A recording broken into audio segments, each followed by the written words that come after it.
తెలంగాణలోని కీలక ప్రాజెక్టులపై చర్చ జరుగుతుంటే బీఆర్ఎస్ సభ్యులు అసెంబ్లీకి రాకపోవడం పట్ల మంత్రి శ్రీధర్ బాబు ఆగ్రహం వ్యక్తం చేశారు. ఇంత ప్రాధాన్యత గల అంశంపై చర్చ జరుగుతుంటే ప్రతిపక్ష నేత సభకు ఎందుకు రాలేదని ప్రశ్నించారు. బీఆర్ఎస్ నేతలు సభకు ఎందుకు రాలేదో చెప్పాలని శ్రీధర్ బాబు డిమాండ్ చేశారు.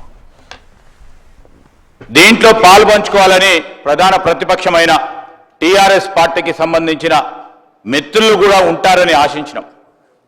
కానీ ఇంత ప్రాధాన్యత కూడుకున్న ఈ అంశం విషయంలో వారు సభకు రాకపోవడం, రాష్ట్ర ప్రజలకు సంబంధించిన హక్కులను కాపాడే ప్రయత్నంలో వారు ఏమాత్రం కూడా ఆలోచన లేకుండా ఈరోజు ఎన్నికైంది శాసనసభ్యులు సభకొచ్చి వారికున్న సంశయాలు కానీ వారికున్న ఇంకా సలహాలు సూచనలు కానీ ఈరోజు రాష్ట్ర ప్రభుత్వం ముందుకు తీసుకెళ్తున్న తరుణంలో వారు ఈ సభలో లేకపోవటం ఏ విధమైన అర్థం ఇస్తుంది?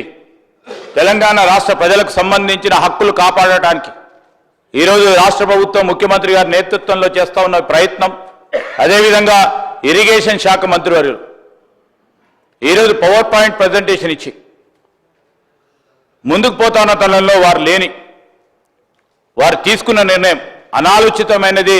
రాష్ట్ర ప్రజలకు సంబంధించి వారు చేసుకున్న వారి ప్రజలకు సంబంధించిన అంశం విషయంలో మా సభ్యులందరూ కూడా వారికి ఉన్న ప్రస్తావన చేయడానికి ఆస్కారం ఇవ్వడానికి ఈరోజు ప్రత్యేకంగా అసెంబ్లీ సమావేశాల పరంగా మీరు బీఏసీలో తీసుకున్న నిర్ణయం మేరకు షార్ట్ డిస్కషన్కు అనుమతి ఇచ్చి ముందుకు పోతున్న తరుణంలో వారు ఎందుకు లేరు?